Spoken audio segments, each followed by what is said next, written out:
xogayaha guud ee xisbiga mucaaridka wicid Axmed Kaysi oo telefishinka caalamiga Home Cable TV waraysi kooban ku siiyay magaalada Hargeysa ayaa waxa uu ayaan darro ku tilmaamay in xukuumadda madaxweyne Silaayo ayna marnaba mowqif cad ka istaagin heshiiska xukuumadda dowladda federaalka Soomaaliya ay la gaadhay shirkad laga leeyahay dalka Holland oo iyadoo ilaalin doonta badaha Soomaaliya oo ay ku jirto xeebta dheer ee Somaliland ayaa waxa uu yiri waxay ahayd heshiis bay la galeen heshiiska ay la galeen waxa weeye ilaalinta badaha Soomaaliya iyo isla markaasna ciidanka badda oo iyaduna ay qalabeynayaan oo isla markaana adu capacity badu u sameynayaan marka may cadaynin in Somaliland ay ku jirto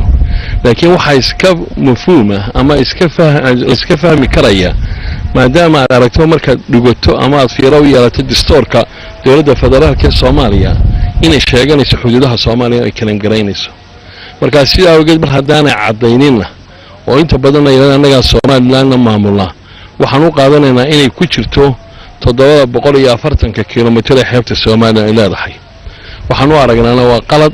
xukuumaddu inay ka aamustaan waa qalad horaan xisbiga wuxuu uga hadalay markii ay la guushay inay la wadaagto dowladda Soomaaliya maamulka hawada waxaan maalintii hore diiwaanaysanaysa su'aashaasi weydiisay waxaan ku uri waa Somaliland oo bilowday in la tafaaruqeeyo halkii ay ka baqeen xukuumaddu inay jumladeyso waxaan ku waxa ku xigi doona bariga iyo badda badii baa imikana maamulkeedii shirkadda lagu wareejiyay la koox weeyaan la kooxda Mariinada iyo ama badaha iyo xeebaha ee Atlantikada farigeeda iyo Holland marka waxaan u aragnaa oo cambaaraynayna runtii xukuumaddu inay ka aamusto shalayna wasiirka arrimaha gudaha markuu ka hadlayay runtii maanu ku qancin waxa uu ka jawaabay malaha waxaan u maleynayaa inay ku jirin baan u maleynayaa marka waxaan qabnaa inay ku jirto xukuumaddu mowqif cad ha iska taagto dhinaca kale xogayaha guud ee xisbiga mucaaridka wicid Axmed Kaysi waxa uu si adag u daadifiyay qodobada wasiirka arrimaha gudaha Soomaaliland ku soo saaray korqaadada bilicda caasimadda Hargeysa waxaan uu sheegay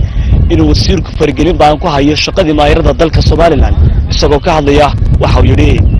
wasaaradda arrimaha gudaha waxay u xilsaarantahay ama mas'uul ka tahay waxa way xasiloonida deegaanaashaha nabadgelyada dalka Jamhuuriyadda Soomaaliya waxay ka mas'uul tahay maamulka guud ee gobolada iyo degmooyinka ay ka mas'uul tahay maamulka guud ee gobolada iyo degmooyinka waxa soo hosgalaya dawladaha hoose ayay shaqadoodu tahay inay bilicda ka shaqeeyaan iyo qurxinta magaalooyinka waayo waxa weeyaan iyagu adeeg bay bixiyaan dadkana adeeg isticmaalayaashana waxay ka qaadaan cashuur bay ka qaadaan ama mid maalmeed oo daily collection la yiraahdo ama mid kale la yiraahdo magalanaysa tan dhismaha iyo dhulka banaan ay ka qaadaan waxa bedelkeedu tahay cashuurta ay ka qaadayaan iyo lacagta ay ka gurayaan inay siiyaan adeeg ay siiyaan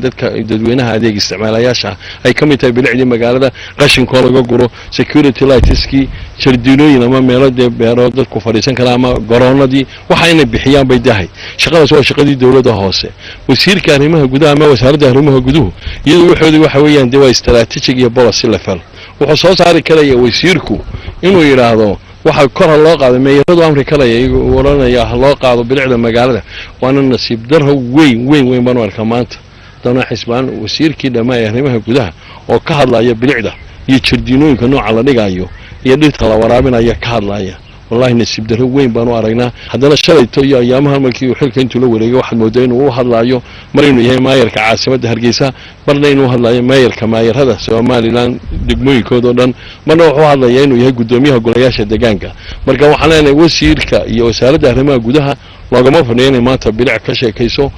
waana wax lagu qoslo runtii waxaan wasiirka ku boorinaynaa inuu garto xilka weyn iyo wasaaradda muhiimka oo xilka